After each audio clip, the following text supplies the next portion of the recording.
Irmãos, quero convidar vocês a abrirem as suas Bíblias no livro de Amós, no capítulo 3, a partir do versículo 9. Nós iremos fazer a leitura do verso 9 até o versículo 3 do capítulo 4, certo? Não são tantos versículos, mas eu quero convidar você a acompanhar a leitura, fazer a leitura juntamente comigo. O texto bíblico nos diz o seguinte: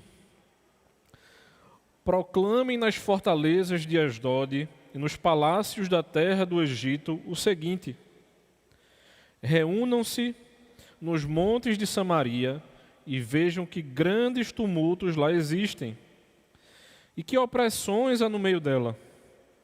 Porque o povo de Samaria não sabe fazer o que é reto, diz o Senhor, e entesouram nos seus palácios a violência e a devastação.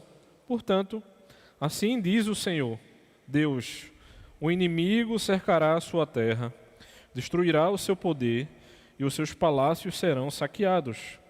Assim diz o Senhor: como o pastor livra da boca do leão as duas pernas ou um pedacinho da orelha de um animal, assim serão salvos os filhos de Israel que vivem em Samaria com apenas o canto da cama e parte do leito.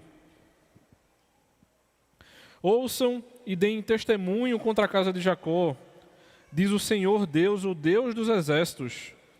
No dia em que eu punir Israel, por causa das suas transgressões, visitarei também os altares de Betel, e as pontas do altar serão cortadas e cairão por terra. Derrubarei a casa de inverno com a casa de verão. As casas de marfim ficarão em ruínas, e as grandes casas serão destruídas, diz o Senhor. Ouçam esta palavra, vacas de Bazã, vocês que estão no monte de Samaria, que oprimem os pobres, esmagam os necessitados e dizem aos maridos: tragam vinho e vamos beber. O Senhor Deus jurou pela sua santidade que virão dias em que vocês serão arrastadas com ganchos, até as últimas de vocês serão levadas com anzóis de pesca.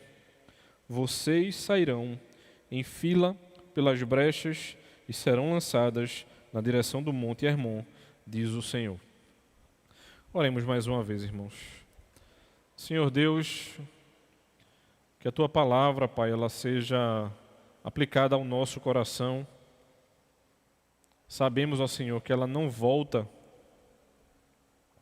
sem que nada faça em nós, Senhor. Que a gente esteja atento à proclamação da Tua palavra e isso possa refletir no nosso dia a dia, ó Senhor. Em nome de Cristo é que Te oramos, ó Pai. Amém. Como temos visto, irmão, nos últimos domingos, é como se o tom não baixasse hora nenhuma. Mas eu preciso fazer uma explicação antes da gente adentrar no texto propriamente dito. Esse texto de hoje, irmãos, é um texto que vai falar a respeito de riqueza e pobreza. E essa temática é uma temática muito mal interpretada pela igreja. Por qual sentido? Normalmente a gente pensa em riqueza e pobreza e conecta isso diretamente a questões políticas. E riqueza e pobreza diretamente tem a ver com aquilo que Deus permite que nós tenhamos ou não. E o que o texto vai tocar e que vai ser importante lá na frente, eu vou explicar com um pouco mais de detalhes, tem a ver justamente em como a gente pode aplicar a nossa riqueza, certo? Isso não significa que crentes não possam ter dinheiro e também não significa que o crente não deva trabalhar. Isso aqui não é um apelo àquele que, digamos assim, vive em necessidade, não deva buscar trabalho, e esse também não é um apelo para aquele que tem problema com riqueza, que não deva ajudar aquele a quem é necessitado. Lá na frente eu vou entrar em detalhes a respeito desse equilíbrio, mas isso aqui é uma coisa muito importante, porque normalmente quando se prega a respeito dessa temática na igreja, a gente vai ser, digamos assim, coagido a pensar de uma das duas coisas. Ou o crente não pode ter dinheiro, ele precisa dar tudo para a igreja, e isso não é bíblico, certo? Ou, por outro lado, a gente não precisa trabalhar. E a gente já sabe que Paulo alertou isso lá em uma das suas cartas, de que aquele que não quer trabalhar também não o quê? Não coma. Sendo que a gente tem um agravante aqui. E aí a gente já começa a entrar no texto. Que é a questão da pecaminosidade de Israel e de como os mais abastados estavam usurpando os mais humildes. Quando, na verdade, eles deveriam estar os ajudando. Certo? E isso conecta interessantemente com um caso que aconteceu essa semana. E aí eu não vou querer entrar nos pormenores da vida dessa cantora, né? Que teve uma confusão essa semana de uma cantora que foi traída e só não apareceu no seu celular se você anda com o celular desligado com a internet. Certo? Mas veja que interessante.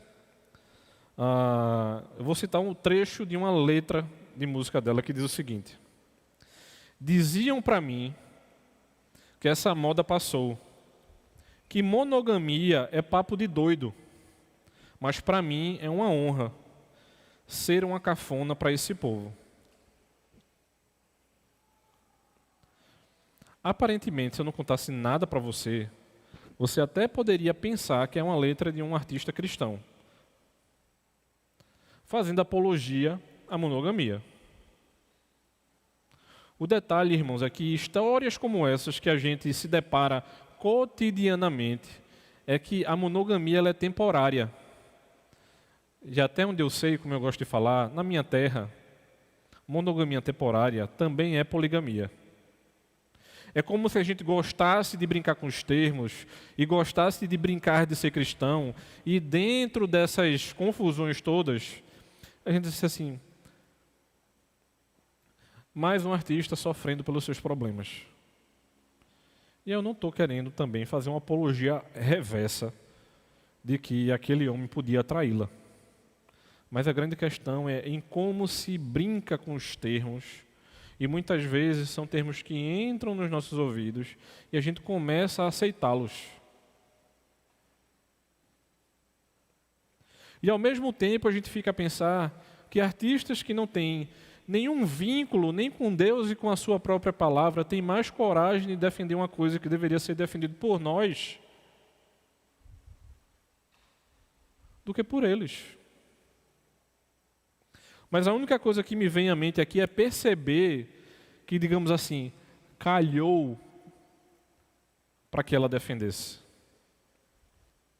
E detalhe, o título da música é o nome do homem que traiu ela. Você pode estar pensando, interessante, né?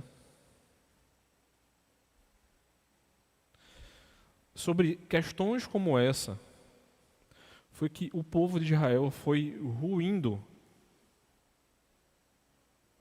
E a única diferença é que a gente tem um povo como um todo, em que pessoas, digamos assim, famosas do povo de Israel estavam sendo acusados.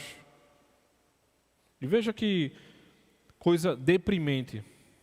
Os pecados de Israel estavam sendo denunciados pelo profeta Amós, testemunhado pelas nações pagãs e julgadas por Deus. É como se o Senhor dissesse para nós, eu vou pensar de maneira estadual, né, porque o nosso país é muito grande, é como se surgisse um profeta aqui no estado de Pernambuco e ele gritasse para os moradores da Paraíba e gritasse para os moradores de Alagoas assim: venham cá ver o que está acontecendo aqui em Pernambuco. Venham ver o que o povo de Deus tem feito contra ele.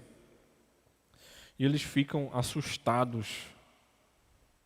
Porque é isso que acontece quando as pessoas que são ímpias se deparam com cristãos corrompendo a boa conduta. E a boa conduta não tem a ver somente com questões éticas, ela extrapola a ética, tem a ver com a palavra do Senhor. A história que eu contei dessa cantora poderia ser muito bem de qualquer irmão ou irmã, de qualquer igreja, de qualquer lugar desse país. E sabe o que é interessante? É porque a igreja tem começado a normalizar isso. Está tudo bem, é mais uma separação dentro da igreja. Sabe o que é que a Bíblia fala? A Bíblia diz que horrenda coisa é cair nas mãos do Deus vivo. E eu não estou falando aqui, irmão, de que não pode acontecer um divórcio na igreja. O que eu estou alertando a vocês aqui na noite de hoje, e é um alerta para nós todos como igreja do Senhor, é que quando a gente começa a achar coisas mundanas normais, é porque a mentalidade mundana já está dentro de nós. É como se você tivesse largado mão da visão de mundo cristã e tivesse abraçado e já está dentro de você essa visão antropocêntrica, quando ela deveria ser em referência a Deus e não em referência a você ou a qualquer outra pessoa. E Amós, ele vai lembrar a gente uma outra coisa. Israel estava vivendo de maneira obstinada no pecado, tornando-se pior do que as nações pagãs que estavam ao seu derredor. Eles tinham caído no mais profundo do que aqueles que sempre viveram mergulhados nas trevas. A gente viu isso agora no capítulo 2. Deus alertou todas as nações pagãs e diz assim: e você, Israel e Samaria, vão brincar de ser povo de Deus? E na noite de hoje, irmãos, eu quero lembrar a você a respeito dessa reversão de Israel.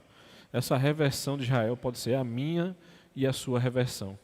E é isso que o pecado faz com a nossa mente. Ele reverte. Sabe quando você e eu nos deparamos com pessoas que anteriormente frequentavam a igreja e de repente dizem assim: fulano está irreconhecível. Ele teve a mente revertida por conta do pecado. E Amós vai nos apresentar isso nessa primeira seção do texto, a partir do verso 9. Ele vai apresentar em primeiro lugar para nós, ele vai nos apresentar o escândalo de Israel. Porque o pecado de Israel era tão grande que escandalizava as nações pagãs. Israel estava de maneira consciente e deliberada fazendo e vivendo pior do que os que são do mundo. Eu já ouvi isso várias vezes. Sabe fulano que frequenta a igreja que tu frequenta? Ele é pior do que um ímpio. O problema é que os ímpios acham que igreja só tem crente. Ele só vai entender que está misturado aqui joio e trigo quando ele começar a vivenciar a igreja. E muitas vezes a gente fica em dúvida assim, né? Será que fulano é crente? Irmãos, isso não é um sermão de caça às bruxas, certo? Cuide da sua vida. Não quero que você comece a procurar quem é crente e quem não é. Orem por aqueles irmãos que estão fraquejando na fé. Isso vai ser muito mais útil do que você ficar procurando quem é e quem não é. Esse mesmo alerta Paulo fará aos Coríntios na sua primeira carta. No capítulo 5, no versículo 1, Paulo diz o seguinte: ouve-se por aí que entre vocês existe imoralidade, e imoralidade tal como não existe nem mesmo entre os gentios, isto é, que alguém se atreva a possuir a mulher do seu próprio pai.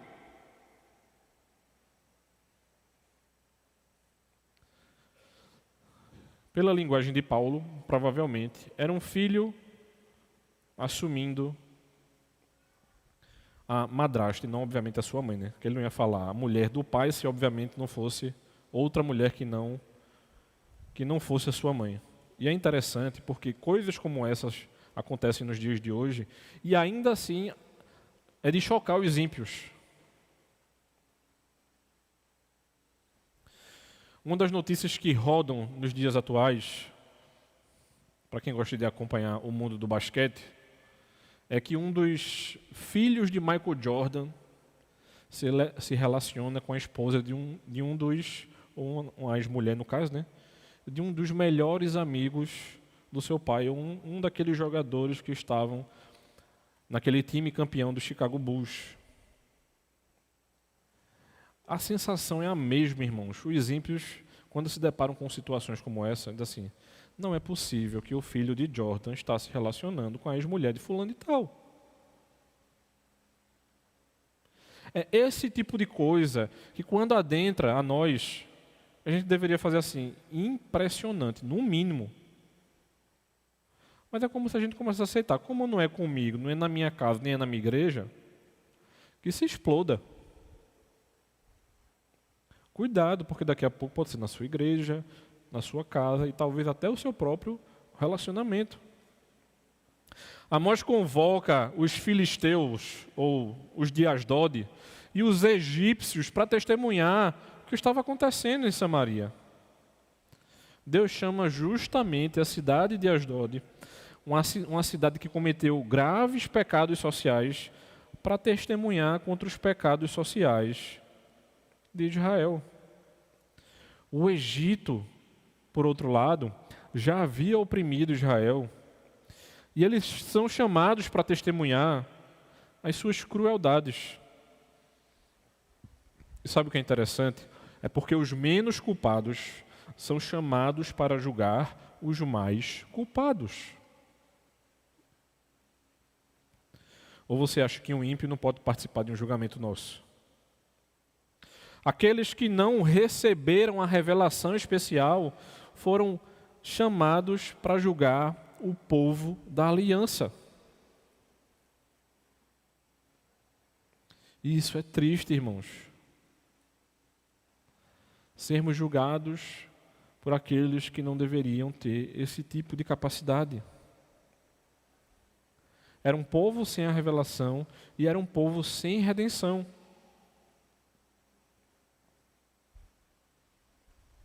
Contra o povo da graça e da luz.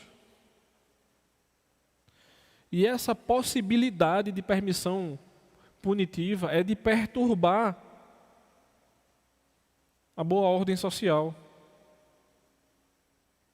Como vocês não fazem questão dos princípios de vocês, então eu vou chamar um povo que não tem princípio para julgar vocês, porque vai dar no mesmo. Não vai ter problema algum. Mas esse afastamento deliberado do povo de Deus empurrou o povo para uma degradação tal que a impiedade deles desembocava numa perversão total. Quando a gente vai lá para o texto de Romanos capítulo 1, e quando a gente é lembrado de um dos 5 pontos do calvinismo, o que Amós está dizendo aqui é que o povo estava vivendo uma depravação sem medida. E um dos pontos do calvinismo é a depravação total e completa. E o pior, isso não é uma palavra dos povos que estavam ao redor de Israel, não. E fica o alerta a nós, irmãos. Esses irmãos estavam vivendo uma pecaminosidade quanto mais incorrigível. Eles perderam o temor e o amor de Deus pelo próximo. Eles viam os pobres como alguém que eles podiam explorar e esmagar. Enquanto Lucas falava aqui antes da oração, eu só estava pensando ali sentado. Senhor, não falei nada com Lucas.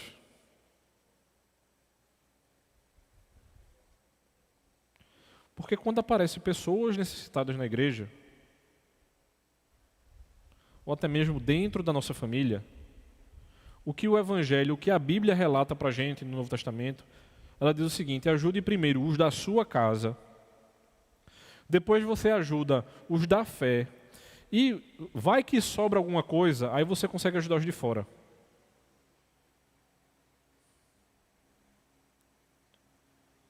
Alguns anos atrás, principalmente antes da pandemia, estava um vulto de ONGs e coisas do tipo alardeando nas redes sociais que a gente deveria investir nelas. Isso aqui também não é uma conversa que você não possa investir no que você queira não, viu, meu irmão? Mas o que me chamava a atenção é que parecia que a gente estava ajudando porque aí eu iria também aparecer na rede social. E quando você ajuda os de casa, os da fé, até onde eu entendo do relato bíblico, não é para ninguém saber. E eu espero que realmente continuem sem saber o que você faz.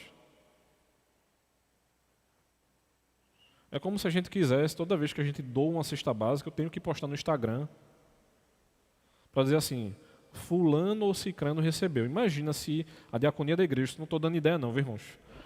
A diaconia da igreja faz uma conta no Instagram para começar a postar toda vez que ela entrega uma cesta básica. Eu não sei quem ia ter vontade mais de esganar os diáconos, ou o conselho da igreja ou a pessoa que recebe. Não faz sentido.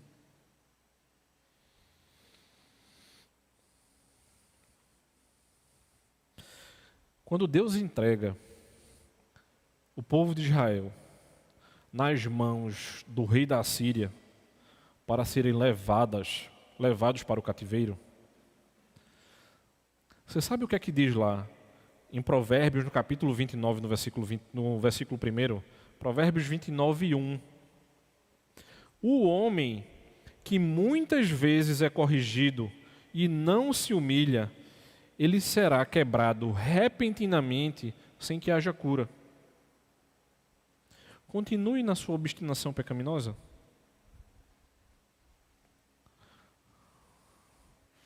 Ou falando um bom ditado nordestino, você sabe com quantos paus se faz uma cangalha? Continue para ver onde é que vai dar.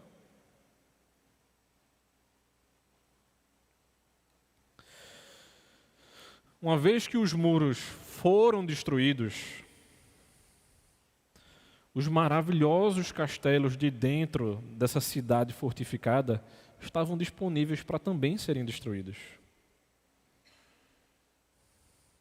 Amós e os seus ouvintes sabiam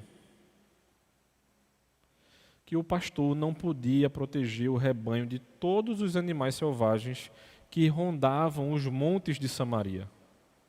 Sem muralha, não mais proteção. Mas o versículo 12, irmãos, nos diz o seguinte: assim diz o Senhor,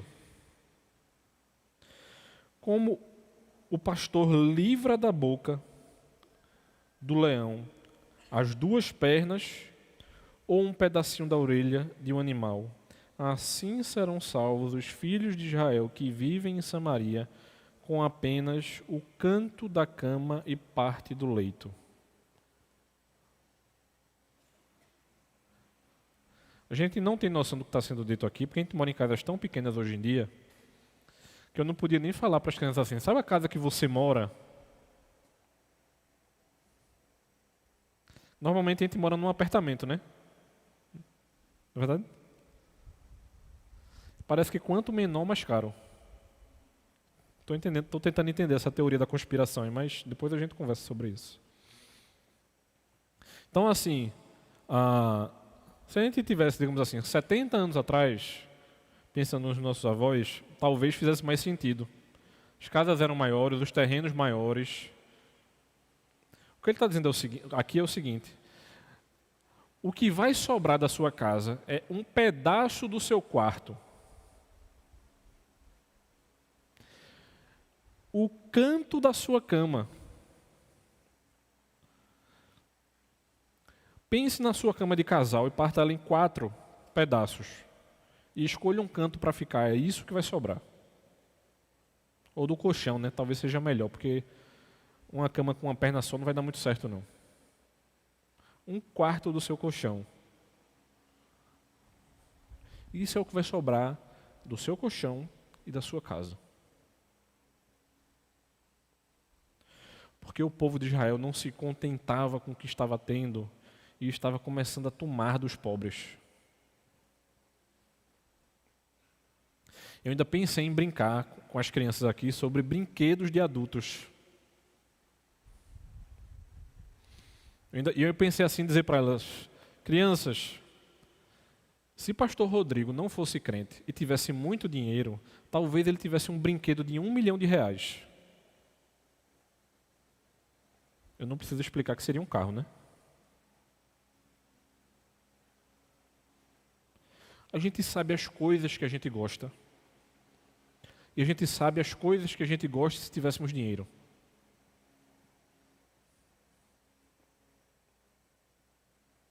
Ou por que não ter uma máquina de café em casa, vocês sabem que eu gosto muito de café, né? De 50 mil reais. Baratinha. Divido em 10, não pago o aluguel, as contas, deixo o Bento vivendo morrer de fome, pronto. Vou ter uma máquina de café em casa, top de linha. O que é que vocês acham? Já tem gente virando a cara para mim aqui. Mas muitas vezes, irmãos, a gente brinca de viver a nossa vida cristã e a gente põe em risco a nossa família e até às vezes a igreja. A gente sabe o que a gente gosta e as coisas que tentam o nosso coração. Quando ele fala do leito e do pedaço desse quarto, ele está falando da cama, do leito, do travesseiro, e isso resumia o hábito e a riqueza do povo. Ele está dizendo o seguinte: essa vida sensual, luxuosa, ociosa, vocês não fazem nada, só cuidam do corpo e não tem nenhuma evidência de religiosidade e de espiritualidade.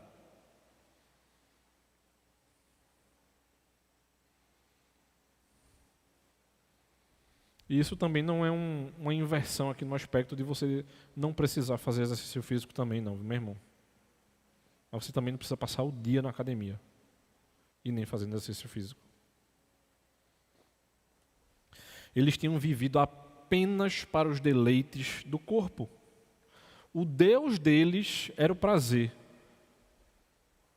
Enquanto eu estudava e refletia nesse texto, eu pensava assim: está muito atual esse texto. O Deus da nossa sociedade, irmãos, é o prazer. Tudo em busca do prazer. A menina que cita na letra da música que ela até voltaria a ser cafona e monogâmica, é pelo prazer. Não é pelo princípio. É pela paixão. Se você quiser que eu seja sua esposa para sempre, eu serei.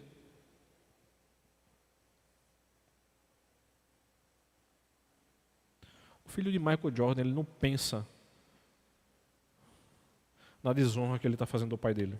E daí, se ele vai se casar com um tio ou uma tia dele, com a esposa de um tio? Eles viviam movidos, irmãos, pelo hedonismo. Assim, Deus se afasta deles e os entregam à Assíria. Sendo bem honesto, uma das minhas mais repetitivas orações ao Senhor é que nós não nos entreguemos ao Deus do nosso tempo. E um dos deuses do nosso tempo é o hedonismo. É viver se entregando aos nossos sims sem saber dizer não. E ai de quem disser não para mim.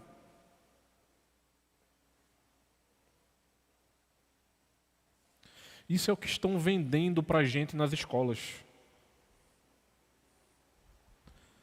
Isso é o que talvez a sua psicóloga, que não é cristã, esteja vendendo para você.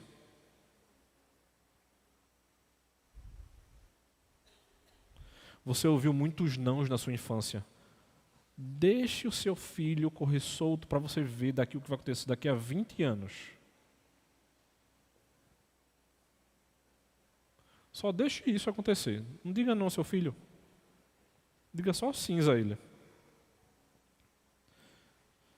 E o relato bíblico ele é firme. Ele vai dizer assim: a mão que jogou ao chão as casas de inverno, de verão, de marfim e as grandes casas foram as mãos dos soldados assírios, mas a mão que dirigia nessa destruição era a mão do onipotente Deus.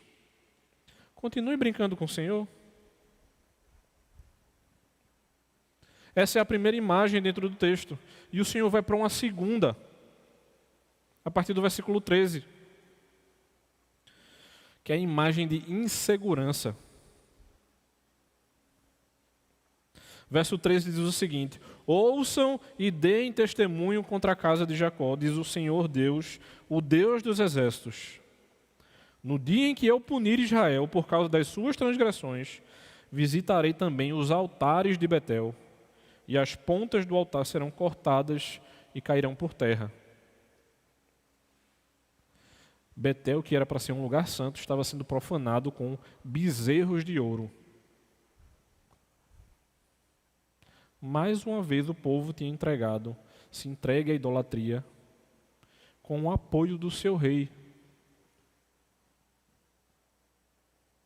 E como a gente gosta de ser levado pelos líderes do nosso país. Você só precisa concordar com ele 10 centavos. Como fulano é bom.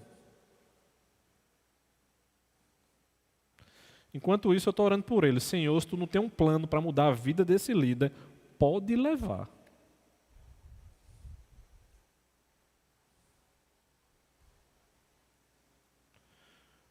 Porque aqueles que não estão cuidando do povo de Deus, eles serão punidos.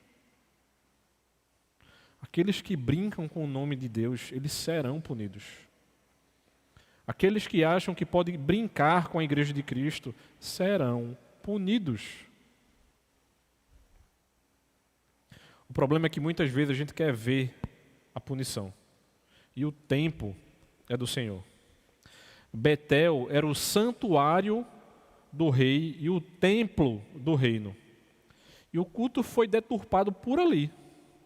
Betel agora era o centro da idolatria em Israel. Era a fonte principal das suas vãs repetições. E agora a gente tinha um julgamento especial pronunciado contra o centro religioso, que era Betel, e contra o centro político, que era Samaria. E a idolatria provocava a ira de Deus e o seu juízo. E sob a liderança de Jeroboão I, o povo escolheu um caminho de imoralidade e prosperidade. Quanto mais rico é o povo, mais o povo se acha o quê? Poderoso. Mas quanto mais alto aumentar, maior é o quê? É a queda, meu amigo. Quando a rasteira acontece, essa verdade que havia sido torcida anteriormente, essa revelação adaptada para se encaixar nesses interesses inescrupulosos desse povo, era uma religião que havia sido profanada, uma religião que se desvia da verdade, que não agrada a Deus, ela está sob o seu juízo. Ninguém, absolutamente ninguém, irmãos, pode encontrar refúgio numa religião idólatra, principalmente quando o dia da calamidade chegar.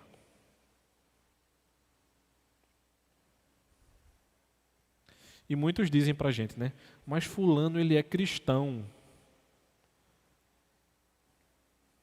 E muitas vezes vem na minha mente, e ele segue a qual Cristo? O Cristo que criado ou o Deus das Escrituras? Porque dentro dos nossos interesses e desejos dos dias de hoje, você querer ter um culto que agrada a você é só um detalhe da sua vida.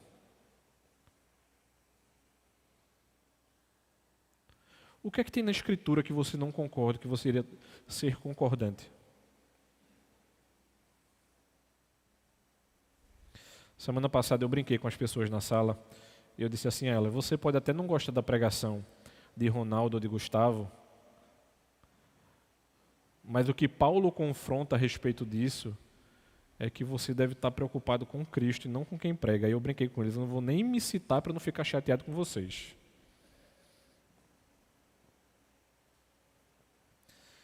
Irmãos, o alerta que o Senhor faz aos nossos corações na noite de hoje, ele é muito sério. Porque o que Deus está nos mostrando aqui é que ele se tornou o maior inimigo de Israel. O juízo que desaba sobre essa nação rebelde, procede do próprio Deus. Não era o Senhor permitindo que acontecesse uma catástrofezinha, não, aqui ou acolá. Que uma cidade recebesse um juízo parcial, digamos assim. Mas era o Senhor dizendo: vocês serão arrastados pela boca com anzóis. Eu não gosto nem de imaginar essa cena, porque era isso que os assírios faziam. Eu não sei se você já assistiu algum filme de época. Não precisa nem ser pela boca. Mas você ser arrastado por um carro de guerra já é desgraça o suficiente. E você era arrastado ou até chegar ao cativeiro, ou até você chegar lá vivo ou morto. E aí eu fico pensando, você ser arrastado pela boca, feito um peixe.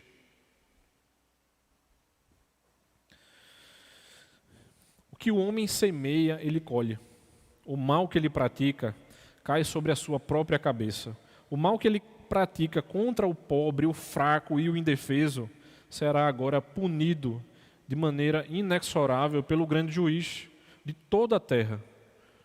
Os tribunais que foram subornados, as sentenças que foram compradas por dinheiro, não poderão livrá-los do próprio Deus. Sabe quando eu e você pensa assim, mas a gente não vai ganhar essa causa não, a gente é pobre. Irmãos, pensem no seguinte: eu prefiro perder a causa do que perder a vida. E isso começa com um troco do pão.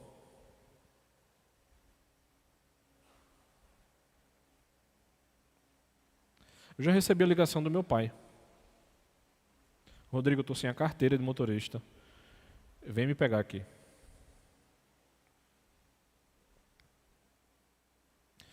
O que é um tocozinho para um policial da PRF?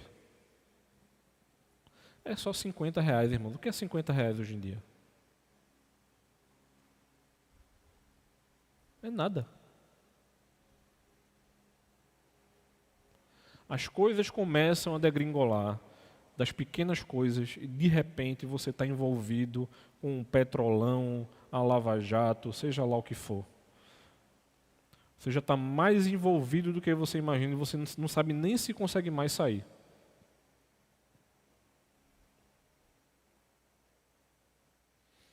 Eu conheço um irmão que antes da conversão dele, ele era policial e ele era participante de um grupo de extermínio. E o único jeito dele conseguir sair desse grupo de extermínio após a conversão foi se passar por louco. E aí eu não vou questionar de se foi certo ou errado. A única coisa que eu penso é que aquele irmão foi poupado. Mas ele poderia ter sido morto também.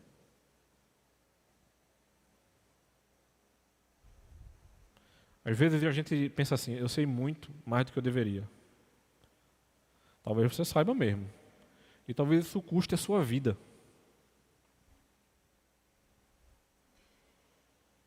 Mas muito mais custará a nós se nós nos entregarmos aos deuses do nosso tempo.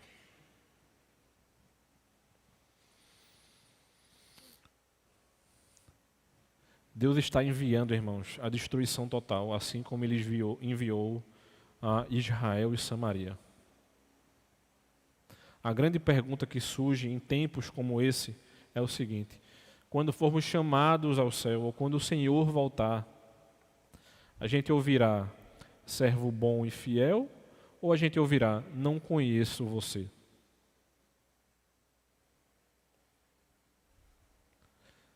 E essa é uma balança que é do Senhor. Deus nos separa, Ele nos chama à obediência. E como se não bastasse, a terceira cena do texto é a respeito da humilhação de Israel. Verso 1 do capítulo 4. Ouçam essa palavra, vacas de Bazã, vocês que estão no monte de Samaria, que oprimem os pobres e esmagam os necessitados, e dizem aos maridos: tragam vinho e vamos beber. Amós, ele não melhora a cena não, ele piora.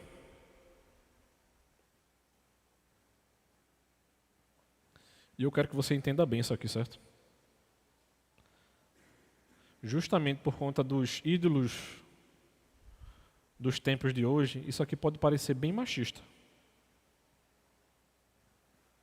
Deus está dizendo que essas mulheres que mandam nos seus maridos, Amós está chamando-as de vacas de Bazã. Como a gente não tem contexto do que acontece ali, é porque a gente não consegue, a nossa mente ocidental não consegue pensar como o oriental. O oriental, ele tem a mente comparativa. Então ele vai ver um animal bonito e vai dizer assim, fulana parece com aquilo ali. Mas vai chamar a sua esposa de vaca que vai ser confusão muita. Mas a imagem é justamente inversa. Se você for para Cantares, você vai ver que todo o texto ele é comparativo.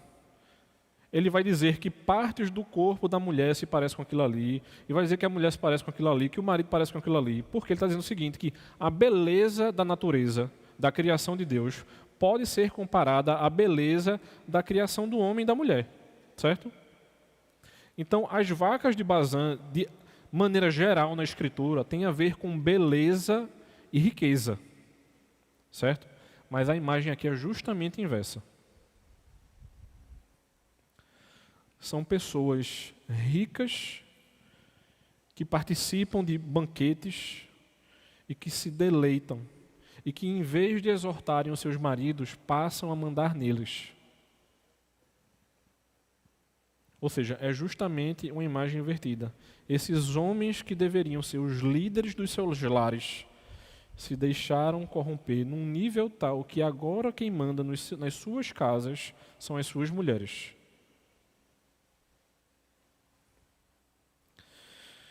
E ao chamar essas mulheres de vacas de Bazã, ele está dizendo que elas só se preocupavam com os seus corpos, com a sua aparência, com a sua sensualidade e o seu prazer. Era uma geração hedonista que vivia para atender os desejos do corpo, vivia para o luxo, para gratificar os desejos da carne. As mulheres de Samaria eram como o escol do gado, contentes com a existência puramente animal e não desejavam nada mais. Nenhuma diferença dos dias de hoje. Sabe aquela sua amiga feminista e aquele seu amigo que não é feminista, mas que se diz feminista para poder se relacionar com aquela sua amiga? Pronto, é isso aqui que a Amós está mostrando aqui para mim e para você. A mulher feminista, o cara que não é, mas que se diz para conseguir namorar com aquela menina que é defensora dos frascos e comprimidos. É a inversão dos valores da situação. Não tem mais espiritualidade, não tem mais uma família, um casal que busca Deus. É a estrutura familiar completamente destruída aqui. Parece hoje ou não? Para mim está se batendo aqui o tempo inteiro. Né? Igual. Tudo igualzinho. Era o corpo e não a alma que preenchia as suas horas ativas. E hoje a gente vive numa geração idólatra do corpo também. Eu tinha um culto ao corpo lá, agora eu tenho um culto ao corpo aqui e nada mudou.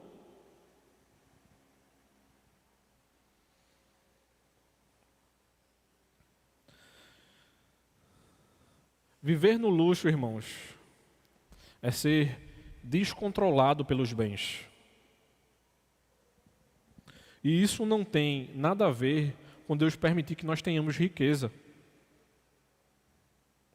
E usar o que temos para o nosso próprio deleite, ignorando a necessidade dos outros, não é que nós não possamos ter deleite com o esforço do nosso trabalho.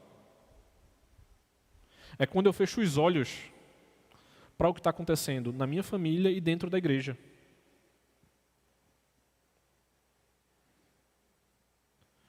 Hora nenhuma aqui a Amós está dizendo que você não pode comprar uma boa garrafa de vinho e colocar em cima da sua mesa. Mas a questão aqui é que os pobres, os mais necessitados, as pessoas que eram menos abastadas, estavam deixando de comer por conta da luxúria dos mais ricos.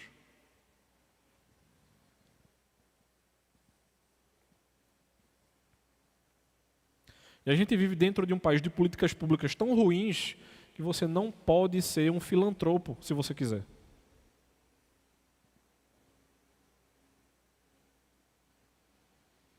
Então, por exemplo, né? Vai que você tem 1 milhão e que você quer doar esse 1 milhão. Você não pode chegar assim no hospital de câncer e dizer assim, eu quero doar 1 milhão de reais. Você não pode fazer isso. Não pode.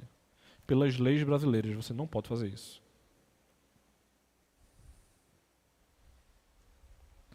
Mas você pode estar com o coração atento para aquelas pessoas que estão necessitadas ao seu redor. A grande questão é essa.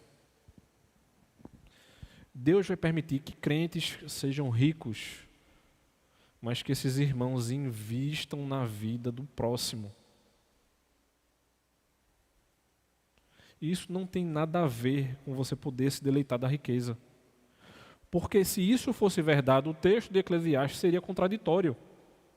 Senta-te à mesa, tu e tua esposa, e te deleita, come o pão, bebe o vinho e aproveita o teu casamento.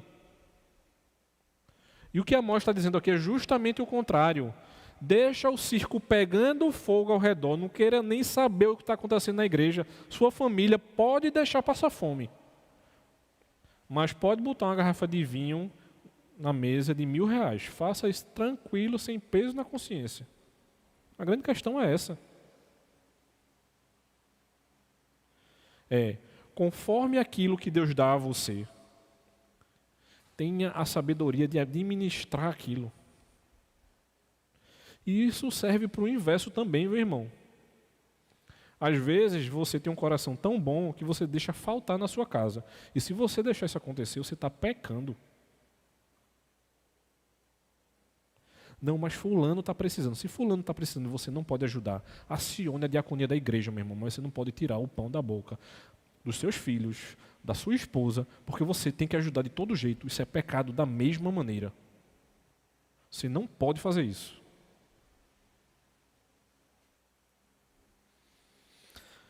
Essas mulheres da sociedade passavam o dia todo ociosas, bebendo vinho e dizendo aos maridos o que fazer. A prosperidade material, irmão, sem o temor a Deus, torna as pessoas extravagantes e tirânicas. Elas buscam o prazer a qualquer preço. Elas são insaciáveis e irrequietas. A sanguessuga, ela tem 2 filhas. Me dá e o quê? E me dá. Elas buscam esse prazer. E essa sociedade em que essas mulheres eram as determinantes, as líderes, não passava de um grupo que florescia nas suas misérias e nas indignidades acumuladas sobre os indefesos. Ou seja, os pobres e os necessitados eram despojados e oprimidos sem escrúpulos de consciência. Paulo vai exortar isso na primeira carta a Timóteo. Para que os ricos praticassem o bem e eles fossem ricos de boas obras. Quando o Senhor nos dá condições além daquilo que nós precisamos, irmãos, o que o Senhor está nos dizendo é o seguinte: você pode usufruir sim, mas esteja atento à sua família e à igreja. E se ainda sobrar, assista os de fora. Os homens aqui estavam sendo mandados pelas suas mulheres e eles faziam isso pelos piores motivos. Elas vão ser chamadas de matronas, em que vivem no luxo e em que empurram seus maridos para a linha mais perigosa de opressão ao pobre. E mesmo que não seja uma mulher empurrando o seu marido ao pobre e você seja aquele que denigre a própria pobreza, essa família ia ser dizimada. Esses maridos eram constantemente chamados a proporcionar tudo o que elas necessitavam: festas, bebedeiras e bacanais. Mas como a gente já tinha visto anteriormente, e eu vou repetir, o pecado jamais, jamais, irmãos, fica impune. Deus jura por sua própria santidade que os opressores serão oprimidos. A santidade de Deus é o que faz Deus o que Ele é, irmãos. Os que oprimem o pobre para viverem de maneira nababesca serão saqueados, serão levados cativos. Aquelas mulheres que viviam nas altas rodas, com roupas caras, com joias reluzentes, deliciando-se em festas regadas a vinho, seriam arrastadas pelas ruas das cidades, com fisgas como se fossem peixes presos pelos anzóis. É como se eu estivesse ouvindo um jogador de basquete da NBA, um jogador da NFL, ou um jogador de futebol da alta. E outro dia eu ouvi um relato de um desses jogadores, ele disse o seguinte: o dinheiro que eu ganhava, eu conseguiria ajudar todo o meu bairro, mas eu torrava ele em clubes. Ou vocês acham que isso não acontece?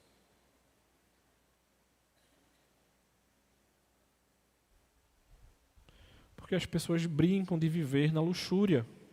E muitas vezes a gente não sabe o que é isso, porque às vezes a gente nem entrou num carro, quanto mais entrar num carro de luxo. Mas o carro de luxo, irmão, é um detalhe de uma vida luxuosa e soberba.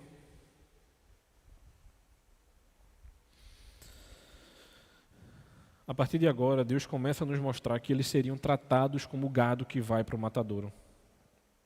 E como eu tinha dito anteriormente, os assírios, eles colocavam ganchos ou no nariz ou nos lábios inferiores. Amarrados, puxados como animais, quer para o cativeiro, quer para a morte. Isso era o que o inimigo faria com essas mulheres ricas e os seus maridos frouxos e os seus filhos de Samaria para a Síria.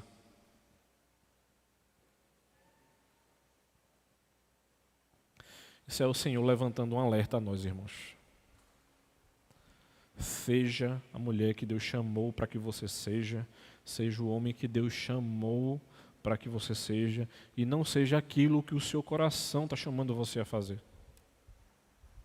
Porque se eu fosse fazer o que meu coração me chama a fazer, eu nem estaria aqui. Nosso coração é enganoso, irmãos. Ele vai nos levar para qualquer canto que não aqui. Ele vai nos levar para distantes de Deus. Sabe como é que eles afrontaram a Deus? Eu vou dizer, irmãos, e isso já começa a conclusão, e é um bom resumo da mensagem de hoje, uma boa resumida. Uma sociedade e uma religião organizada com base na autossatisfação humana. Tanto a abastança da casa samaritana, quanto os frequentados templos de Betel e de Gilgal estão organizados para a mesma finalidade. Tudo está organizado pelo ego e para o ego.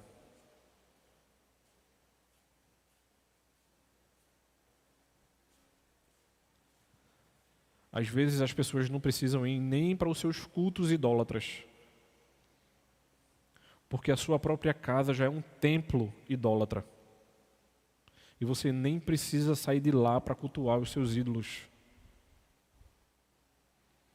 E às vezes você traz os sacerdotes para dentro de casa, os seus amigos que são tão idólatras quanto você.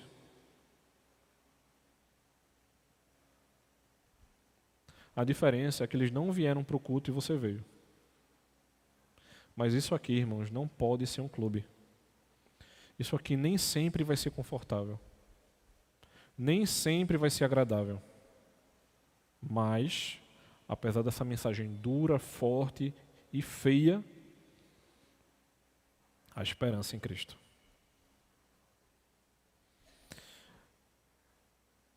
O Senhor diz a Davi no Salmo 89 o seguinte: Uma vez jurei pela minha santidade que nunca mentiria a Davi. Esse Deus Santo nos chama à santidade. Cristo foi um homem que adentrou a terra, sendo 100% homem e 100% Deus, rompeu os anos da sua estada aqui e não cometeu nenhum pecado. A sua santidade, ela foi ultrajada pela nossa pecaminosidade. Os males que Samaria cometeram são os mesmos males que eu e você cometemos à torto e à direita. São as mesmas anarquias, a mesma ausência de certo e de errado. Por que não aceitar propina? É só 50 mil. Se fosse $500 mil, eu não aceitaria. Violência, opressão e anarquia eram os males sociais presentes nos dias, irmãos, de Noé, lá em Gênesis. E a opressão e escravidão descreve a escravidão dos hebreus no Egito antes do Êxodo. Os pobres deveriam ser cuidados através de doações generosas que suprissem as suas necessidades. E sabe o que é que isso significa, irmãos? O que Amós está dizendo aqui, eu vou colocar só uma brasa na sua mente hoje, porque vocês não estão preparados para essa conversa.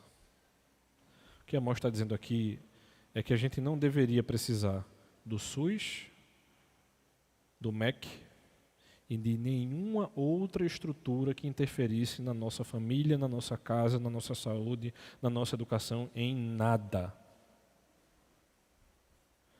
Mas a nossa mente está tão incrustada no sistema que a gente não sabe nem mais conversar sobre isso. E a gente nem mais sabe não se utilizar disso. Porque os nossos discursos muitas vezes são mais políticos do que espirituais, mais mundanos do que conversas, diálogos e discursos de fé. De modo semelhante, irmãos, Ezequiel avalia os pecados de Sodoma como sendo menores do que o pecado de Judá. O próprio povo de Deus perdeu todo o senso de humanitarismo. E agora eu e você somos dependentes da Cruz Vermelha ou de qualquer outra estrutura humanitária. E não venha, pelo amor de Deus, me falar de Greenpeace. Poderia ser Black Peace ou qualquer outra coisa que você prefira. O poder e a riqueza não poderão comprar segurança, e esta também não será encontrada nem no templo de Betel. Poder e riqueza, irmãos, nós encontramos em Cristo. Cristo é a nossa verdadeira esperança e a nossa verdadeira riqueza. Não há absolutamente nada que Ele não possa controlar nas nossas vidas. E não há nada daquilo que a gente olhe para o nosso próprio coração e não diga para o próprio Deus que nós somos indignos de estar diante da sua presença. Mas pela sua maravilhosa graça, irmãos, nós estamos diante da presença dEle, de modo comunitário. E isso não é para que a gente se entristeça, mas é para que a gente caia em si. A gente entenda a realidade em que nós estamos inseridos. Para que a gente olhe para o nosso próprio coração e olhe para uma letra de uma música como essa e diga assim: isso não faz parte, eu não comungo com isso. Eu não aceito esse tipo de discurso. Mesmo que seja um discurso pseudo-cristão, ainda assim não é cristianismo. Porque quando Deus mandou os maridos e as esposas amarem uns aos outros, Ele disse assim: ame a sua esposa assim como Cristo ama a igreja. Está preparado para se ferrar, meu irmão? A pergunta do Senhor não é: Mas a minha esposa tem que me amar. A pergunta do Senhor não é essa. Mas a minha esposa tem que cuidar de mim. Eu até concordo que ela tenha, mas a pergunta do Senhor também não é essa. E se submeta ao seu marido, assim como a igreja deve se submeter a Cristo. Então, se existe um movimento de toda a igreja fazer as duas coisas, não deveria ser difícil para a gente fazer essas coisas. E quando eu me deparo com uma letra de música como a dessa, em que a autora diz assim, eu até volto a ser cafona, por conta da monogamia. É quando o Senhor chega para nós e Cristo também diz assim, nós deveríamos ensinar à sociedade o que é ser família, e não somente o casamento. Nós deveríamos mostrar para a sociedade o que é ser misericordioso, o que é viver como igreja, o que é ajudar o próximo. Porque muitas vezes a gente deveria se envergonhar em como seitas e heresias, né, e hereges ajudam ao próximo. A diferença é que na cabeça dele, aquilo ali faz parte do seu processo de salvação, e no nosso não. Mas em momento algum, Cristo nos disse que nós deveríamos desassistir o fraco e o oprimido. Quando na verdade a gente deveria assisti-lo. Mas antes de assistir, a gente precisa colocar o nosso coração de volta no lugar. A gente só vai conseguir ter um coração temente ao Senhor e um coração misericordioso quando eu entender que isso só acontece da maneira correta quando nós estivermos em Cristo. E esse é o chamado do nosso Senhor. Para que possamos obedecê-lo e que o nosso coração esteja no devido lugar. Vamos orar, irmãos. Santo e eterno Deus, te pedimos, ó Pai, pelo teu amor que é maravilhoso sobre nós. Não nos deixe, ó Pai, nos entregarmos às nossas vontades, aos nossos desejos, aos desejos incertos do nosso coração, àquilo que a gente sente desejo e acha que aquilo ali deveria ser suprido a todo e qualquer custo, ó Pai. Corrige a nossa mente, Senhor. Que possamos te obedecer de todo o nosso coração e que possamos te servir de todo o nosso coração, ó Pai. Que possamos estar atentos às necessidades dos nossos irmãos, às necessidades dos nossos familiares, mas que possamos fazer isso com o coração íntegro e reto perante Ti, Senhor. Nos ajuda a Te buscarmos de todo o nosso coração, ó Pai. Em nome de Cristo é que Te oramos, Senhor. Amém.